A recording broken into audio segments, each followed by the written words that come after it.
الحمد لله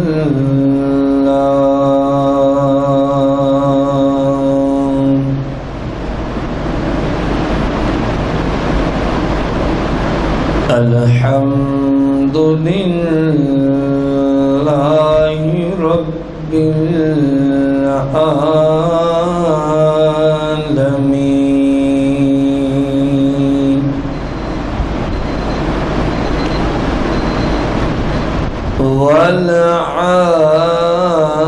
والعاقبة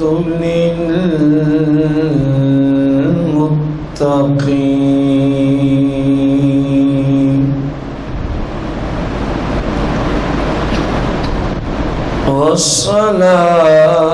والصلاة والسلام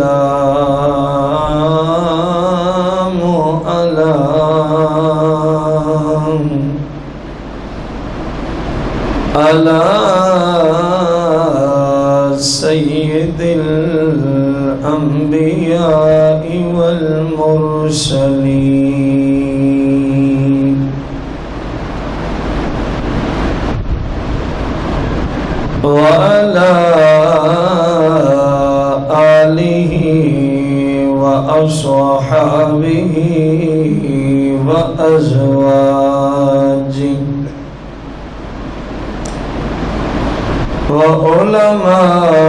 وعلماء ملته أجمعين أما بعد فأعوذ بالله من الشيطان الرجيم بسم الله الرحمن الرحيم قال الله تبارك وتعالى في القرآن المجيد والفرقان الحميد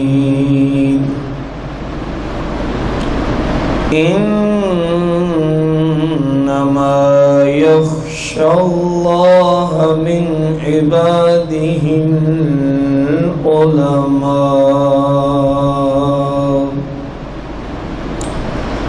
آمنت بالله صدق الله العظيم قال الله تبارك وتعالى في القرآن المجيد والفرقان الحميد في شان حبيبه عليه الصلاة والتسليم إن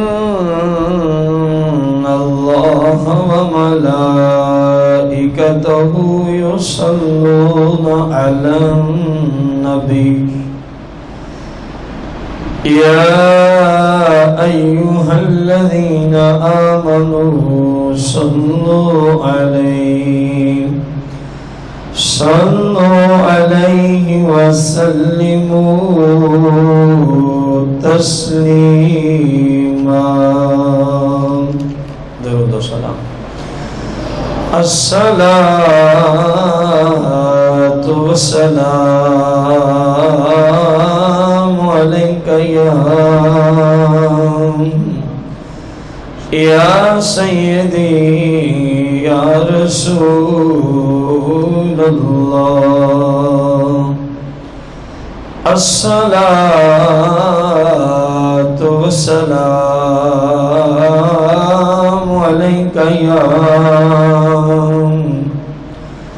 يا سيدي يا حبيب الله الصلاة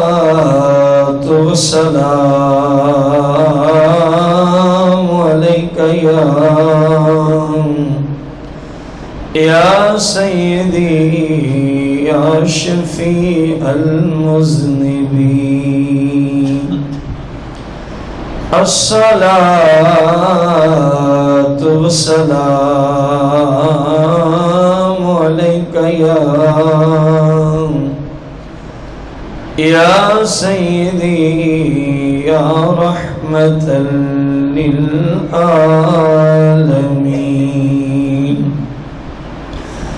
الصلاة والسلام عليك يا سيدي يا جد الحسن والحسين. مولاي صل وسلم دائما أبدا على حبيبك خير الخلق كلهم.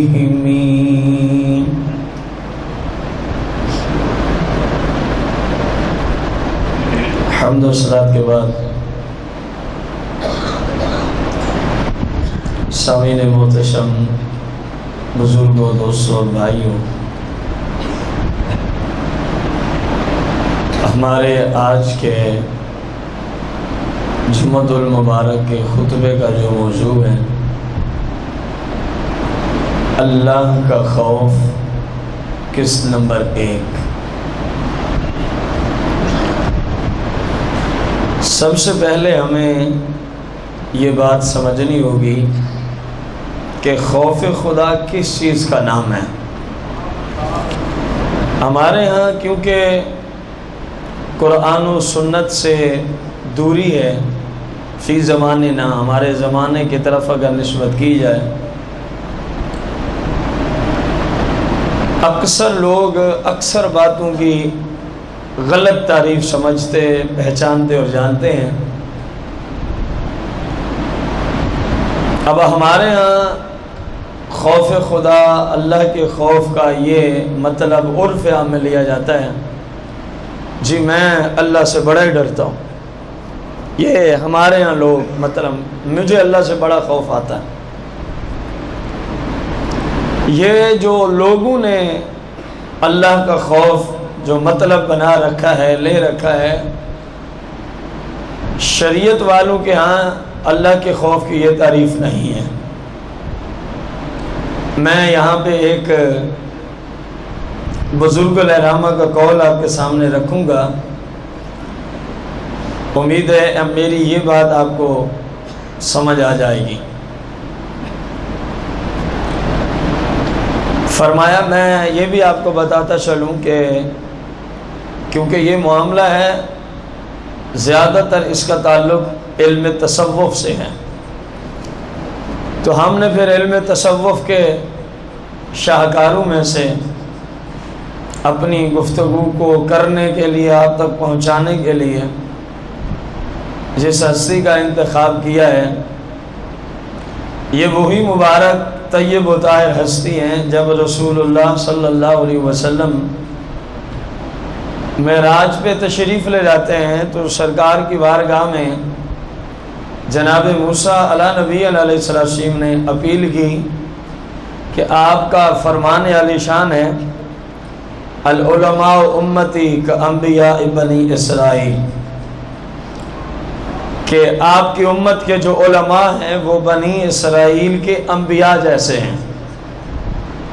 یا رسول اللہ، یہ کیسے ممکن ہے؟ ایک طرف نبی کھڑا ہے اور دوسری جانب آپ کی امت کا عالم کھڑا ہے، تو میں دیکھنا چاہتا ہوں اپنی امت کا کوئی عالم آپ مجھے دکھا سکتے ہیں؟ سرکار نے فرمایا یہ تو کوئی ایسی بات نہیں ہے۔ موسیٰ علیہ السلام کے فرمانے پر، آپ کی خواہش پر کہ آپ کی امت کی کسی عالم کا میں دیدار کرنا چاہتا ہوں، یار دیکھو اس امت کے علماء کی کتنی شان ہے۔ اللہ کا پاک پیغمبر رسول اللہ سے جب ملاقات ہوتی ہے موسیٰ علیہ السلام کی، تو خواہش کا اظہار کر رہے ہیں مجھے اپنی امت کے کسی عالم کا دیدار کرا دیں آپ۔ سرکار سے الگ ملاقات ہو رہی ہے، رسول اللہ کے توسل سے اس امت کے علماء کی شان کتنی ہے، لیکن شرط یہ ہے عقیدہ بھی صحیح ہو اور عمل بھی رسول اللہ کی شریعت کے مطابق ہو، اس عالم کی بات ہو رہی ہے۔ صرف پڑھ لینا، ڈگریاں حاصل کر لینا، یہ عالم کی تعریف میں نہیں آتا۔ عالم وہ ہے جو شریعت کو جانتا بھی ہو اور اس کا قول و فعل شب و روز رسول اللہ کی شریعت اور سنت کے مطابق بھی ہو۔ اگر عالم تو بہت بڑا بن گیا لیکن عمل نہیں ہے شریعت پر، تو اس کو عالم کہنا ہی گناہ ہے۔ اس کو عالم شریعت کہنا کیا ہے؟ گناہ ہے۔ ورنہ علم کو شیطان کے پاس کم تو نہیں تھا، اب شیطان کو کون عالم کہے گا؟ حالانکہ علم فرشتوں کی جنس سے نہیں تھا۔ علم کا عالم دیکھیں، شیطان جن سے ہے، انسان اور جن اور فرشتے۔ انسان یہ شیطان نہیں ہے، فرشتہ بھی یہ نہیں ہے، بلکہ یہ جو جن ہے نا، جن، اس کی جنس جن ہے، قرآن کہہ رہا ہے، لیکن پڑھاتا کن کو ہے؟ فرشتوں کو۔ علم کا معیار دیکھیں، فرشتہ نہیں ہے، ان کی جنس سے نہیں ہے، لیکن فرشتوں کو لیکچر دیتا ہے۔ علم اتنا ہے، عمل نہیں کیا تو فرمایا لعنت الی یوم الدین، لعنت الی یوم الدین۔ کسی کو، کیونکہ کچھ باتیں ایسی ہوتی ہیں، ہوتی تو حق ہیں، لیکن بعض لوگ ان کو اپنی انا پرستی کی وجہ سے کہتے ہیں دیکھو جی، اور بے وقوفو، جس منصب پہ تم بیٹھے ہو میں خود بھی تو اسی منصب پہ بیٹھا ہوں۔ پریشانی تو تب ہو جب میں نے اپنے منصب کو چھوڑ کے تمہارے خلاف کوئی بات کی ہو۔ جس منصب کی وجہ سے تمہیں تکلیف ہوتی ہے میرے ایسے جملوں پہ، میں خود بھی تو اسی منزل کا ایک مسافر ہوں۔ ایسے ہے کہ نہیں؟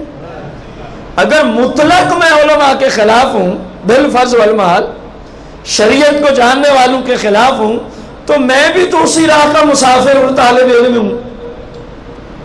مطلق بات نہیں، جو شریعت ہے وہ سب کے لیے ایک ہے۔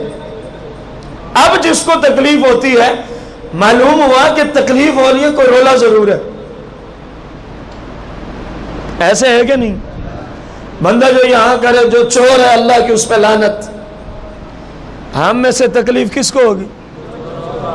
اور جس کو سمجھ آئیے وہی بولا کرے۔ تو مجھے اور آپ کو تو کچھ بھی نہیں ہونا۔ تو میں بھی رسول اللہ کی شریعت کی روشنی میں اپیل کر رہا ہوں، رسول اللہ صلی اللہ علیہ وسلم کی شریعت میں علم جتنا مرضی آ جائے، جب تک عمل نہیں ہے وہ کسی کھاتے کا نہیں ہے۔ ورنہ یہ سیاہ کی حدیث مبارکہ رسول اللہ نے جو فرمایا، مجھ سے تو ناراض ہوگا جس نبی کی ذات پہ کلمہ پڑھے، ان سے کیسے ناراض ہو سکتے ہو؟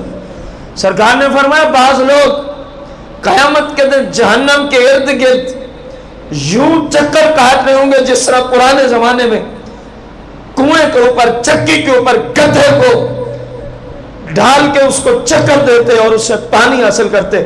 فرمایا لوگ جنت کو جا رہے ہوں گے تو اس کو پہچان لیں گے، کہیں گے اے تو ہمیں فلاں دن تبلیغ نہیں کرنے آیا تھا، وہ تو جہنم کے ارد گرد مثل گدھے کے چکر کاٹ رہا ہوگا۔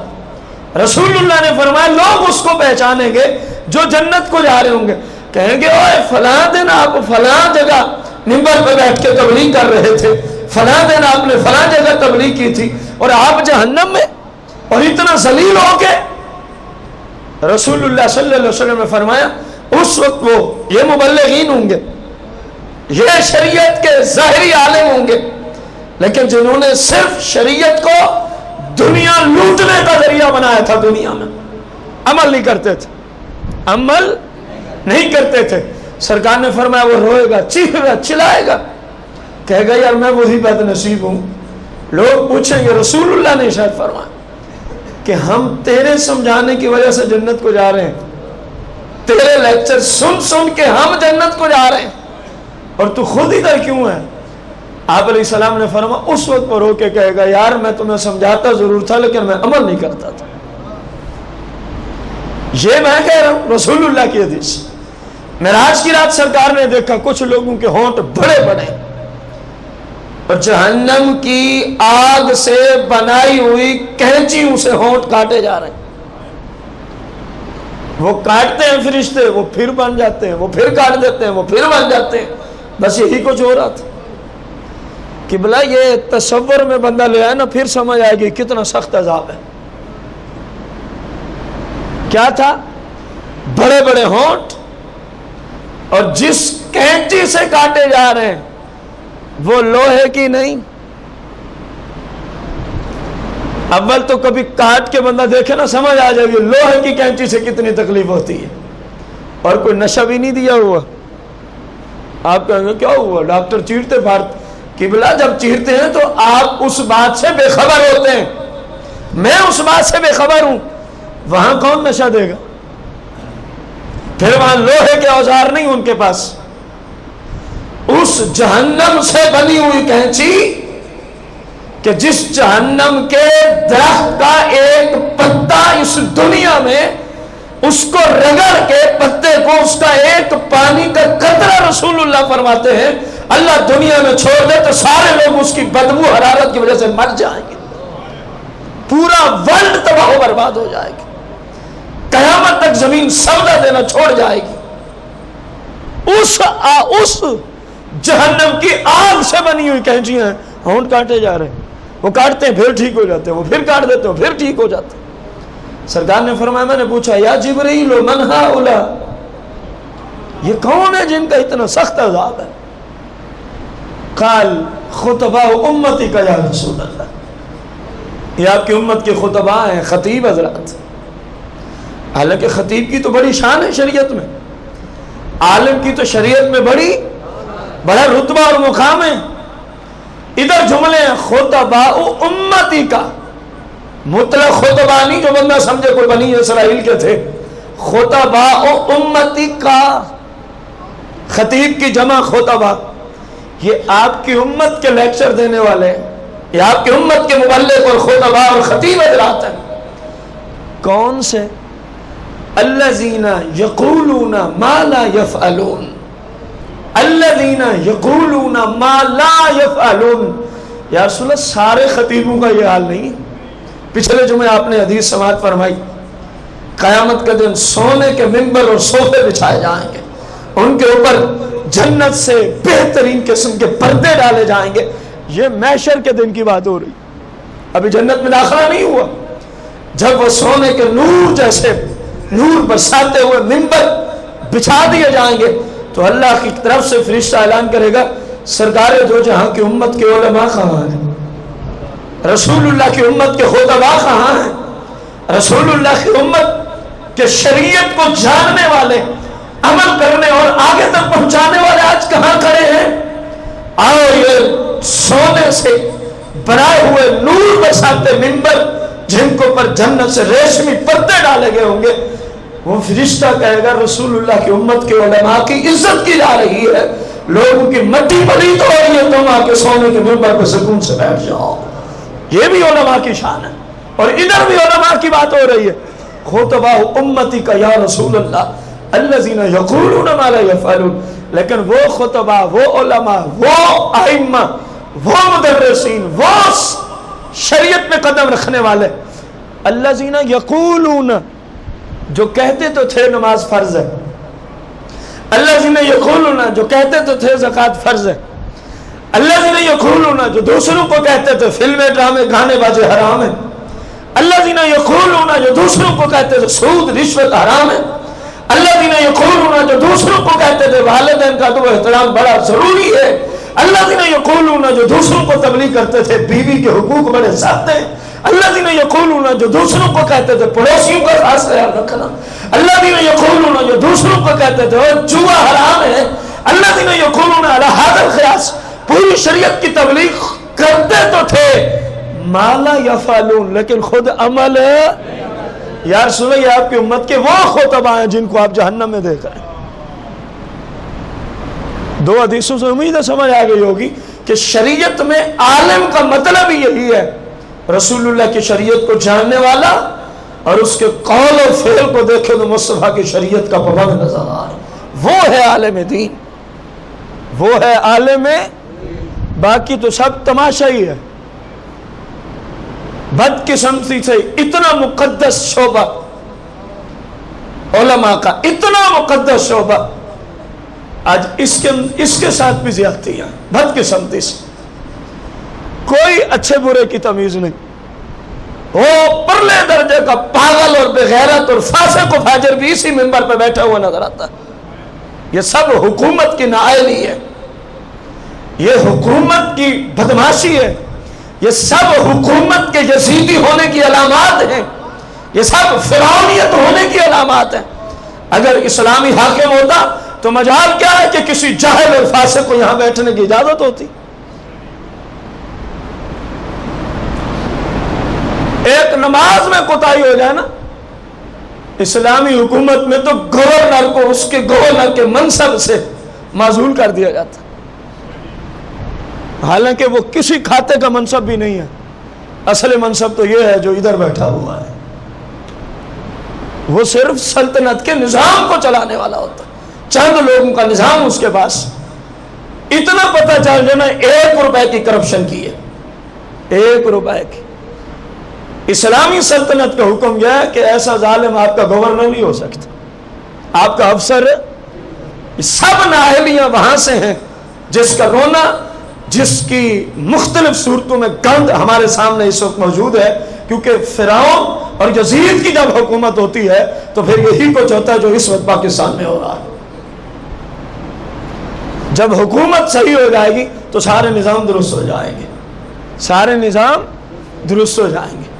میں اب کس موضوع کے اعتبار سے حکومت پہ کلام کروں؟ آپ سب ماشاءاللہ بہتر جانتے ہیں. جو فحاشی ہے، جو بے حیائی ہے، جو عریانی ہے، حکومت ہمارے گھروں تک پہنچا رہی ہے کہ نہیں پہنچا رہی؟ ایسا فرعون، ایسا یزید شخص کیا مسلمانوں کے ملک کا حاکم ہونے کا حقدار ہے؟ ورنہ میرا سوال ہے، امام علی مقام نے کربلا میں جہاد کا علم بلند کیوں کیا تھا؟ کیا یزید بتوں کو سجدہ کرتا تھا؟ وہ یہی عمل کی جنگ تھی اور کیا تھا؟ وہ بدماش ان سے کم پہ ہے یہ پھیلا رہا تھا جو آج کے فرعون اور یزید بیٹھے ہیں. لیکن امام علی مقام نے فرمایا ایسے شخص کو میں حاکم نہیں مانتا جو میرے نانا جان کی سنت کے خلاف چلاتا ہے عوام کو. فرمایا وہ ہمارا حاکم. بس اسی بات پہ جنگ تھی. وہ کہتا تھا آپ ووٹ دے دیں کہ میں حاکم ہوں. آپ نے فرمایا ووٹ تو نہیں دیا جا سکتا، کنبہ قربان ضرور کرایا جا سکتا، کیونکہ تیرے جیسے ظالم کو میں نے حاکم مان لیا.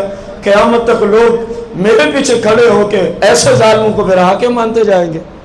میں نے کل کو نانے کو جواب بھی تو دینا ہے کہ نہیں دینا. بات عرض کر رہا تھا اللہ کا خوف، اللہ کا جو ہم نے مطلب لیا، جو میں نے آپ کو عرض کیا، مجھے بڑا ڈر لگتا ہے اللہ سے، مجھے بڑا ڈر لگتا ہے، یہ اللہ کا خوف نہیں.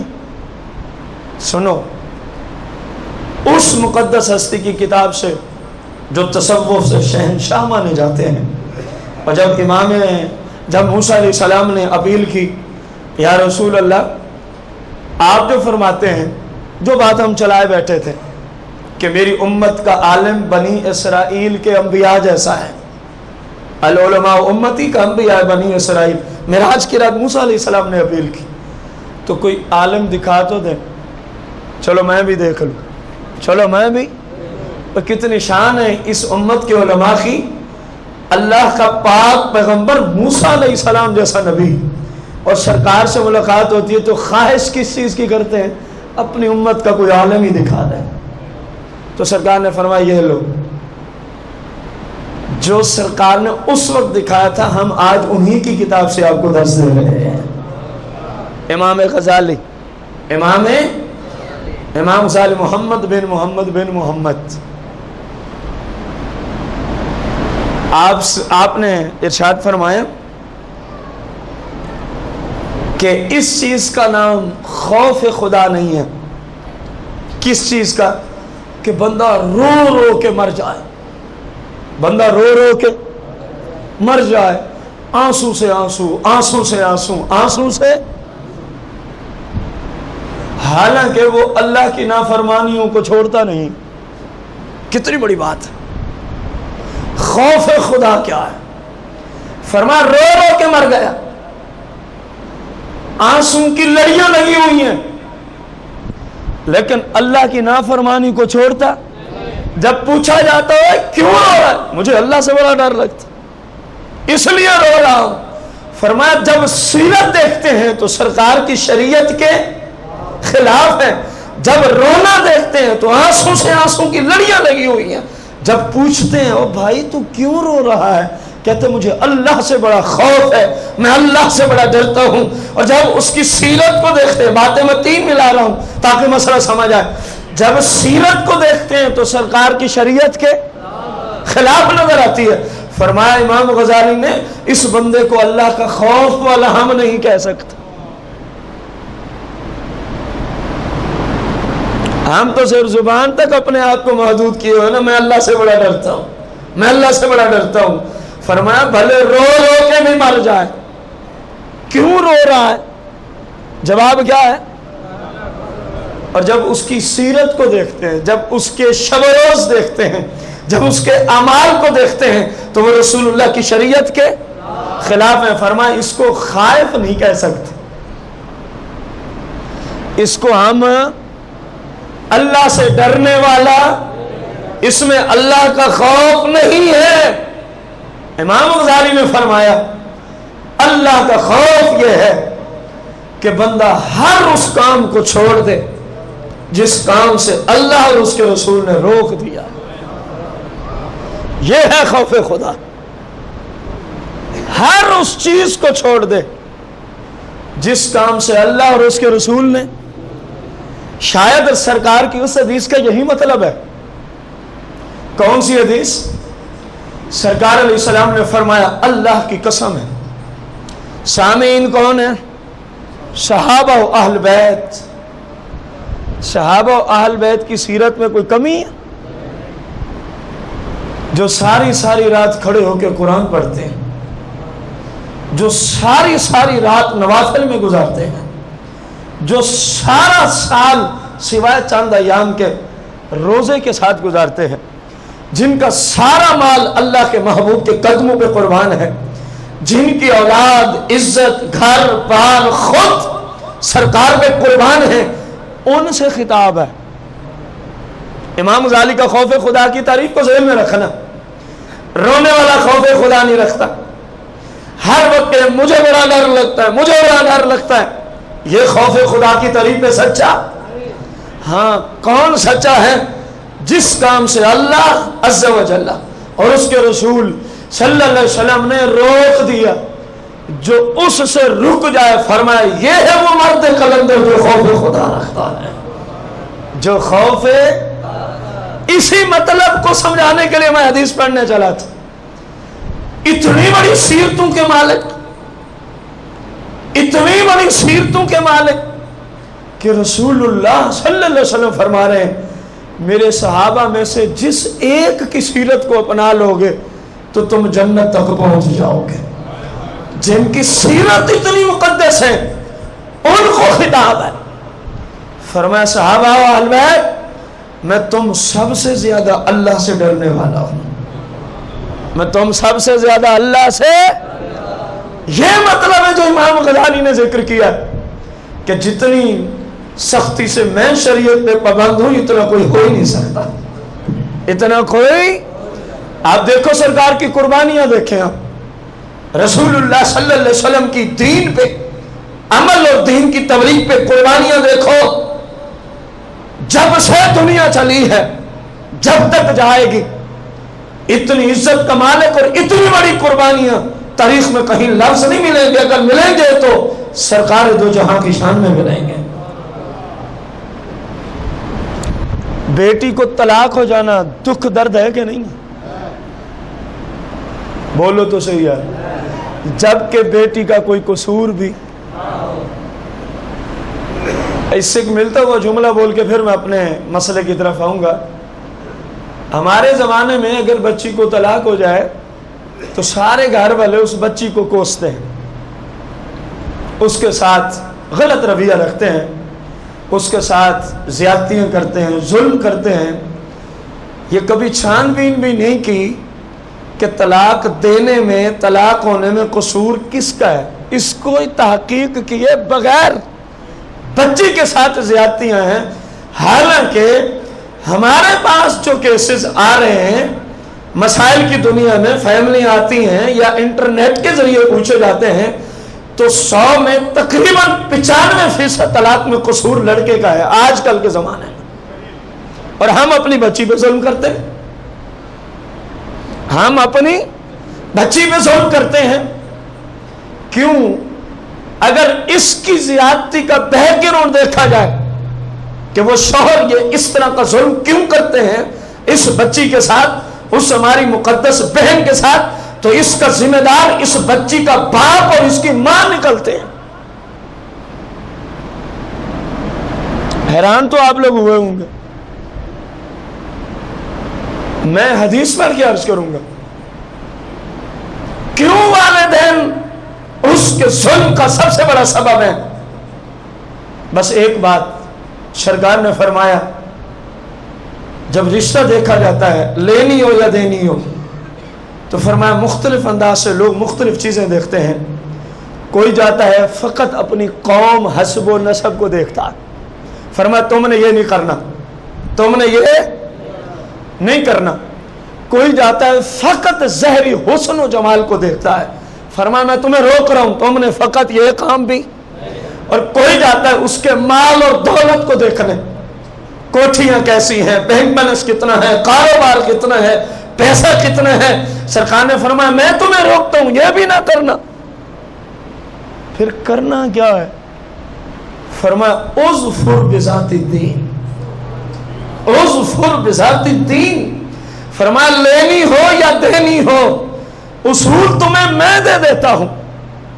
حالانکہ جس زمانے میں اصول دیا جا رہا ہے وہاں تو ایسا گاندھی موجود نہیں تھا.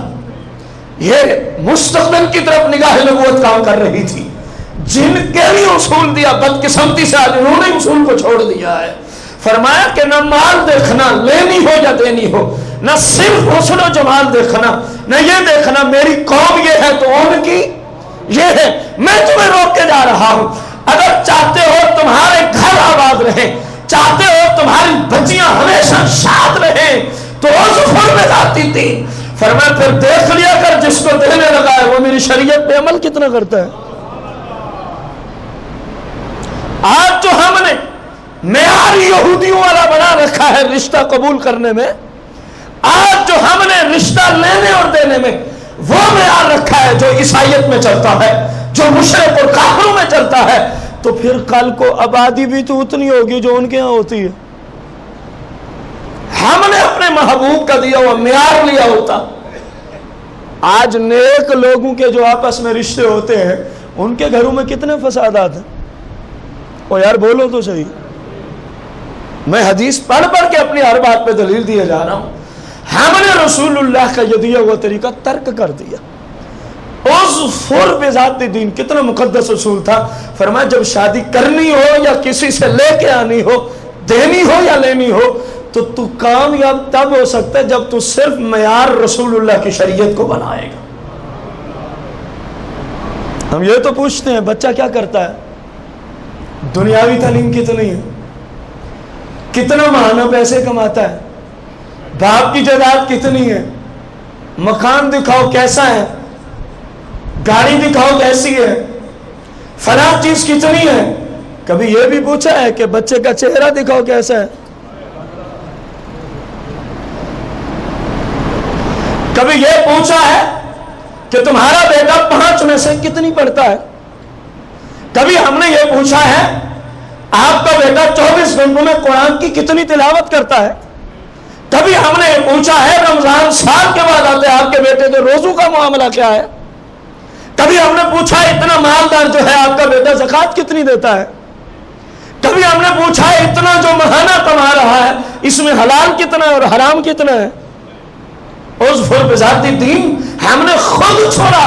پھر بچیاں ایسے درندوں کے حوالے کی جن کو یہ نہیں پتا حلال کیا ہے حرام کیا ہے، بیوی کے حقوق کیا ہے، کس انداز سے بیوی کے ساتھ ملنا حلال ہے، کس انداز سے میں کیا کیا آپ کے سامنے کھولوں. جو میری ماں بہنیں میرے سامنے سوال کرتی ہیں، جو میری ماں بہنیں نیٹ کے ذریعے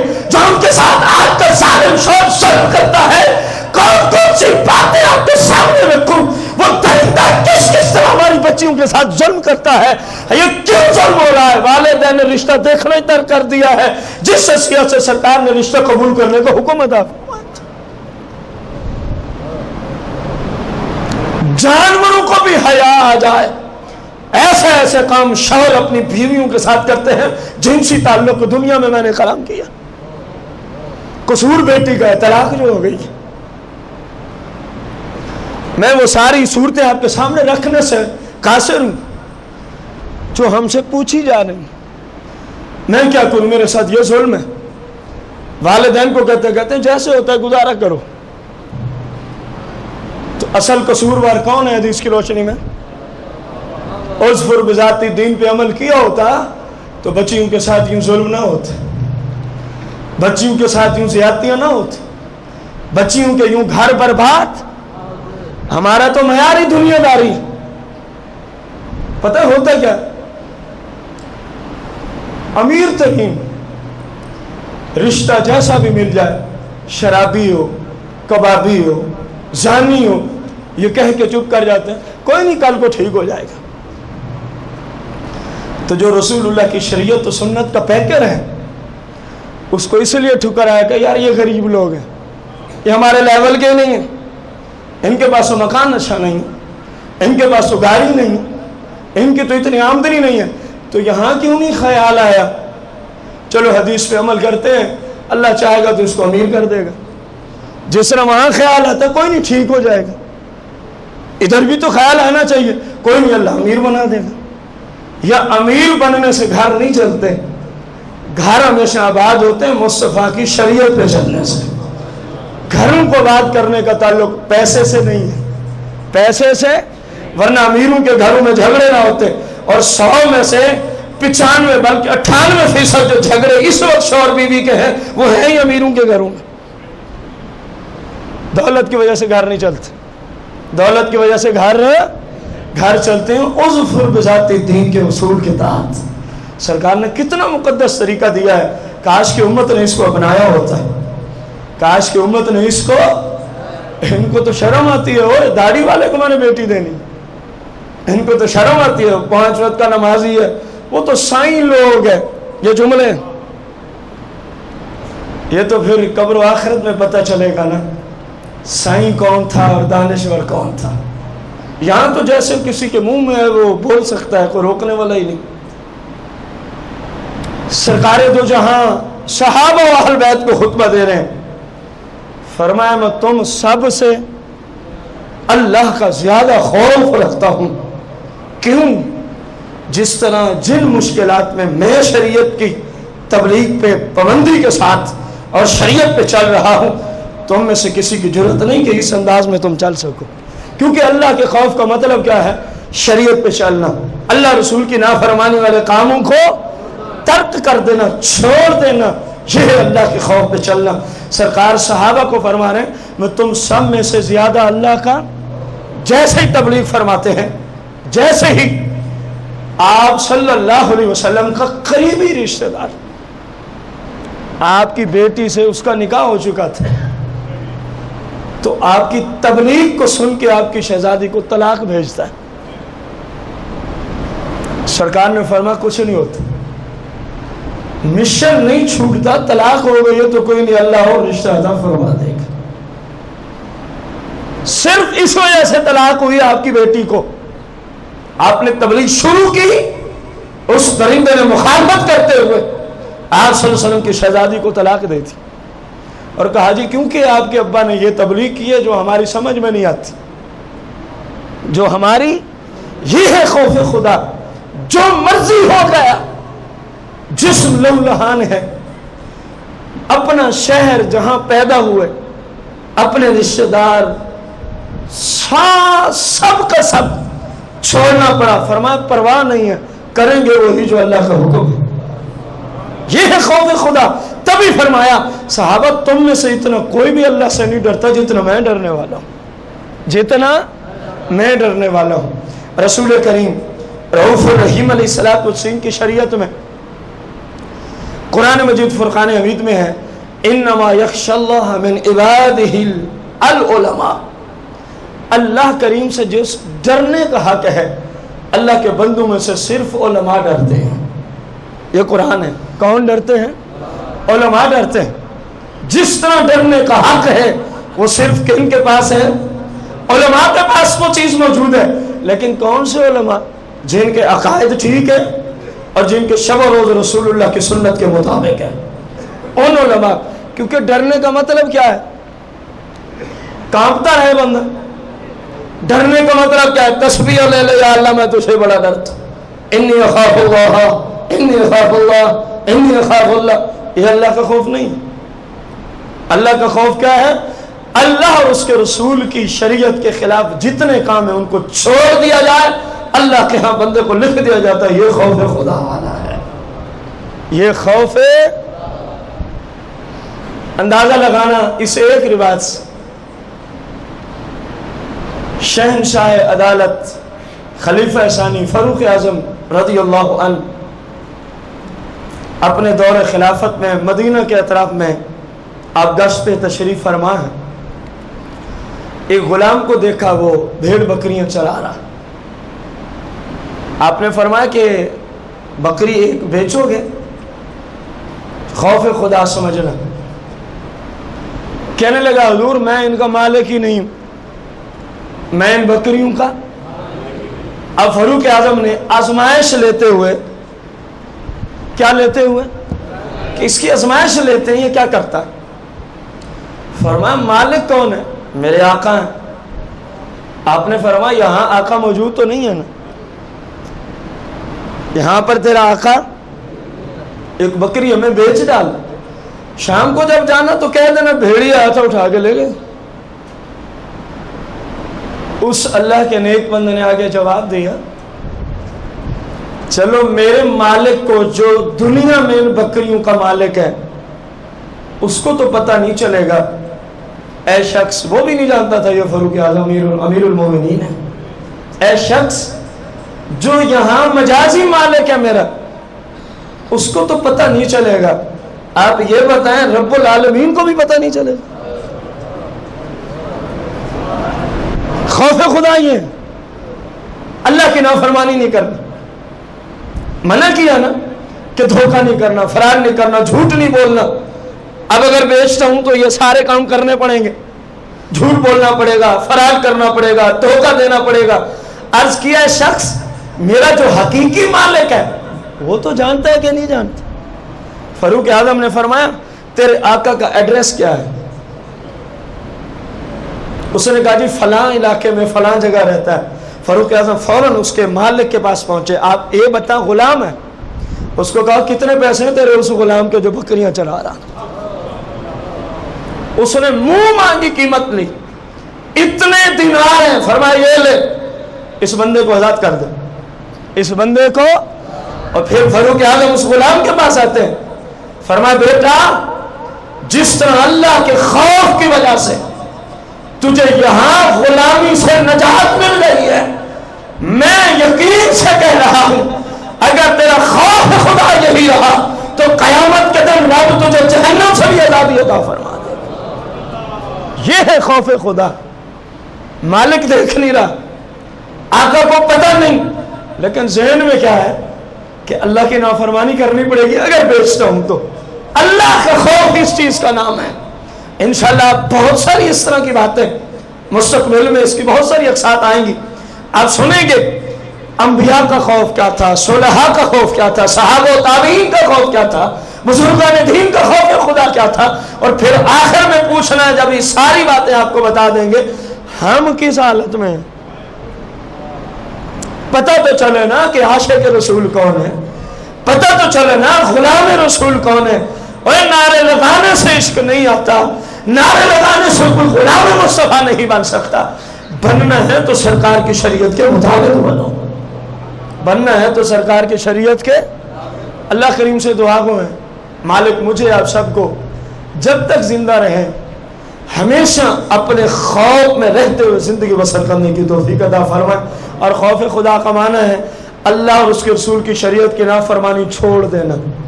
نافرمانی ہر وہ کام نہ کرو جسے اللہ رسول نے روک دیا، ہر وہ کام کرو جس کا حکم ہے. یہ بندہ ہے اللہ سے ڈرنے والا، اللہ مجھے اور آپ کو اپنا خوف عطا فرمائے۔